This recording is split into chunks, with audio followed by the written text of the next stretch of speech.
Epílogo, quinta parte. La unión objetiva con Cristo.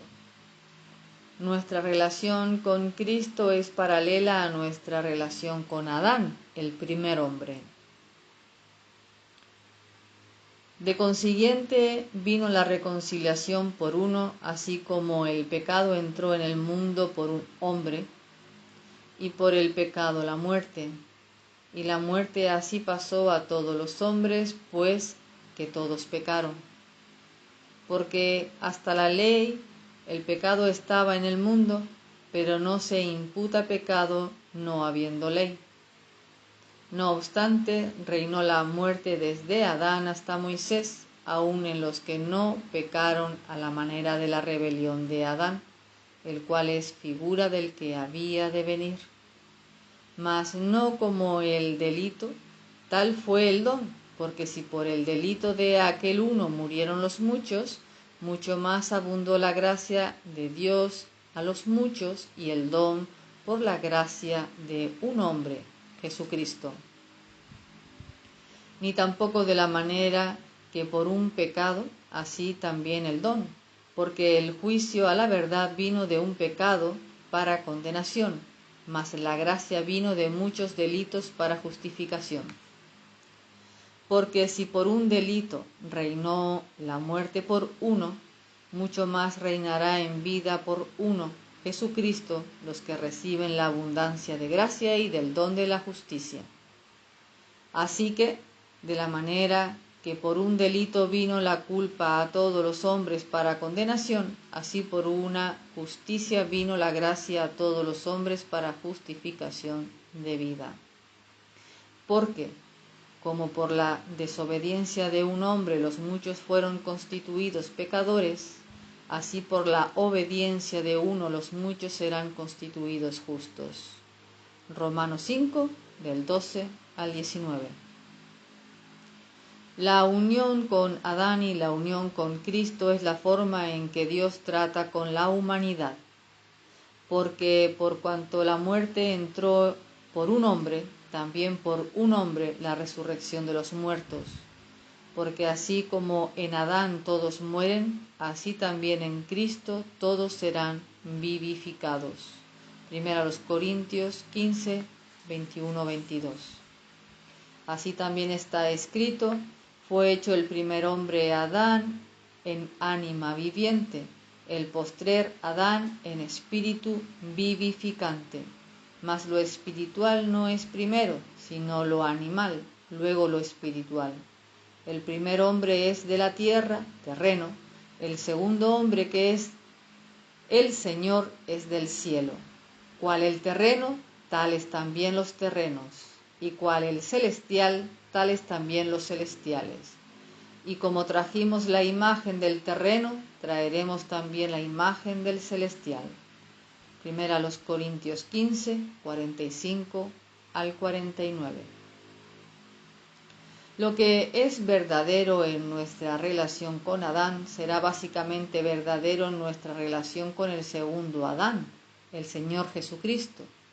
Nuestra relación con Adán fue primero una relación legal, es decir, una relación creada y sustentada por una ley ordenada divinamente. Nuestra relación con Adán no fue producto de la evolución o de la casualidad. Tampoco fue producto de un contrato social celebrado entre Dios y nosotros. La relación legal que tenemos con Adán, la cual nos sujetó a su éxito o fracaso, es una disposición de la soberanía absoluta de Dios.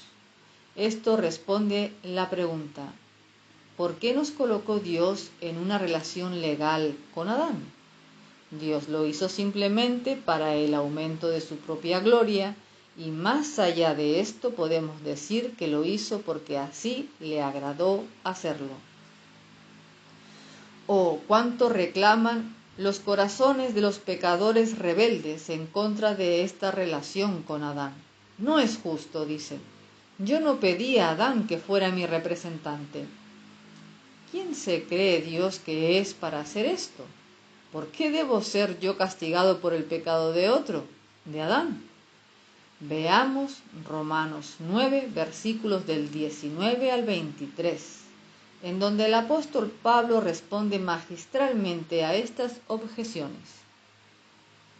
Me dirás pues, ¿por qué pues se enoja? Porque ¿quién resistirá a su voluntad? Mas ante, oh hombre, ¿quién eres tú para que alterques con Dios?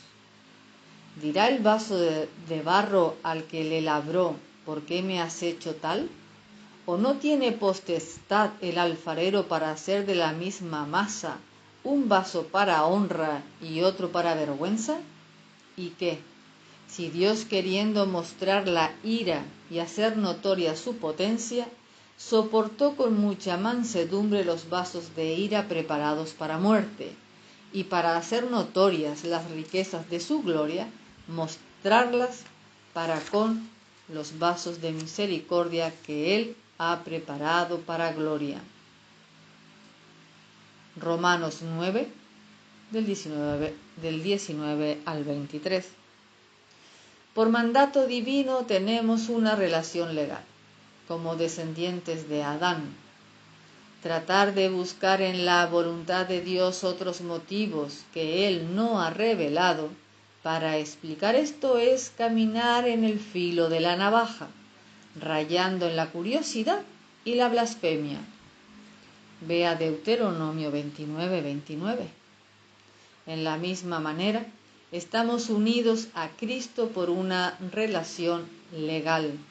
La unión con Cristo es por un decreto soberano de Dios. Es interesante notar que a veces los mismos que niegan la imputación del pecado y la culpa de Adán se confortan a sí mismos con la esperanza de la imputación de la justicia de Cristo. ¿Acaso no se dan cuenta de que si ellos no están en Adán, entonces tampoco necesitan estar en Cristo? ¡Cuán insensato es el corazón no regenerado del hombre! Nuestra relación con Adán es también una relación orgánica. En él estuvo la suma total de la humanidad. De esta manera todo hombre está relacionado orgánicamente con Adán por su nacimiento físico. Estamos relacionados orgánicamente con Cristo porque Él fue el primer hombre de la humanidad nueva.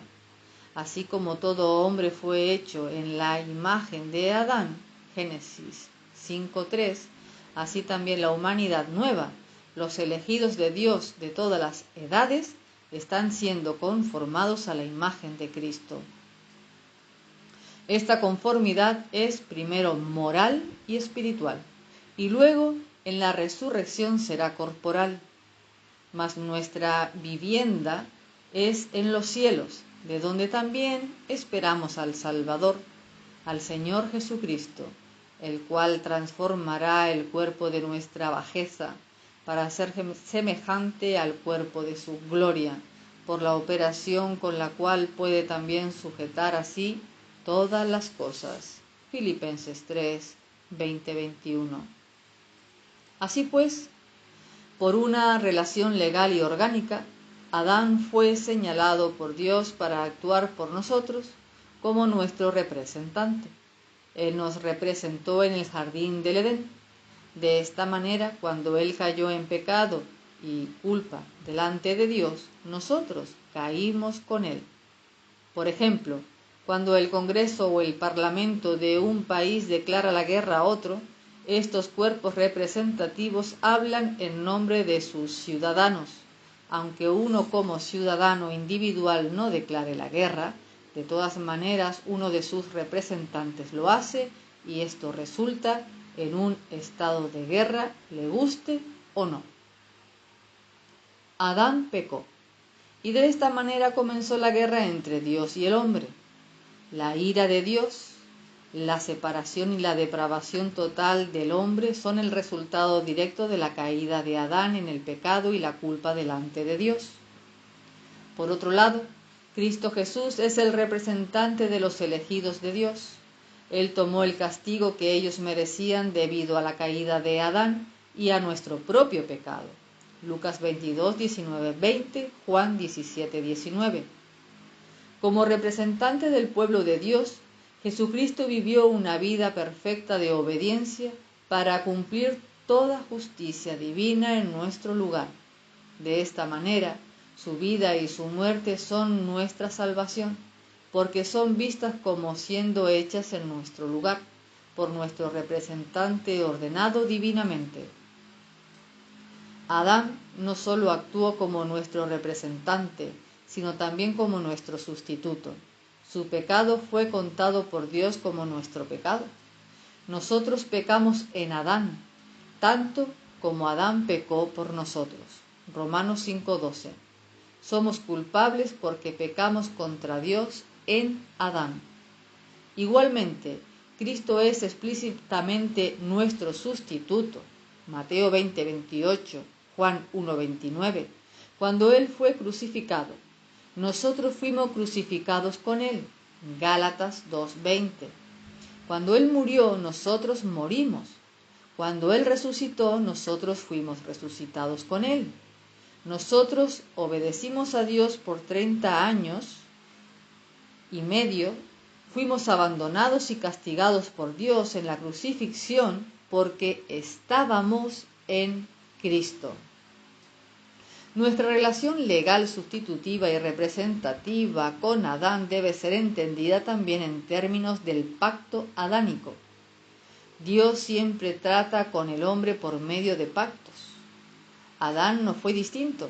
Mientras que la terminología tradicional es la de un pacto de obras, sería mejor retitularlo como un pacto de vida, porque para Adán las obras no fueron el asunto central, sino la promesa de vida. Si él hubiera obedecido a Dios, el mundo habría entrado en la vida eterna y habría reposado de sus obras, como Dios reposó de sus obras. Pero Adán abandonó la bendición del pacto y recibió a cambio la maldición del pacto, es decir, la muerte. A través de la relación legal, representativa y sustitutiva ya mencionada, Adán fue nuestro representante en el pacto. Cuando la maldición del pacto cayó sobre él, ésta pasó a toda la humanidad, y es así que todos morimos en Adán. Cristo Jesús vino en el contexto del nuevo pacto. Su obra salvadora es referida en Hebreos 13:20 como la sangre del pacto eterno. Adán, Noé, Abraham y Moisés son todos cabezas representativas y tipos de aquel representante y cabeza del pacto que había de venir. Cristo Jesús es el representante de todos aquellos que pertenecen a este nuevo pacto. De esta manera nosotros estamos en Cristo por el pacto, legalmente por representación y por sustitución.